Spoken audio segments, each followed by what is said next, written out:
Il y a les caprices du ciel qui, d'une année sur l'autre, font passer les coureurs du bain de boue à un rideau de poussière. Voilà une chute, Frank Schleck qui reste à terre. Il y a les pièges du terrain, le passage d'une ornière ou le tranchant du pavé qui provoque la perte de toutes les illusions et la panique dans la file des voitures suiveuses. Et une prise de risque parfois inconsidérée qui envoie les coureurs dans le décor à la sortie d'un virage. Qu'il y ait 50 km de pavé comme sur Paris-Roubaix ou moitié moins dans une étape du Tour, il ressort de cette longue chevauchée atypique un vainqueur pas ordinaire et rodé à la dureté du pavé.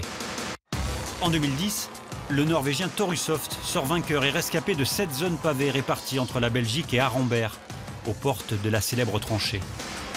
4 ans plus tard, 2 des 9 secteurs pavés sont rayés du parcours au dernier moment en raison de la météo. Une course par élimination, dont le Néerlandais Lars Boom sort vainqueur. Quelle étape de folie! Un an plus tard, en 2015, 7 secteurs pavés sont disséminés entre Serein et Cambrai. Un terrain de jeu idéal pour le robuste Tony Martin. L'étape et le maillot jaune! Vainqueur d'étape et nouveau maillot jaune. Cette année, le degré de difficulté est encore rehaussé. C'est seulement la 2e fois dans l'histoire, après 1983, qu'une étape du Tour dépassera la barre des 25 km de pavé.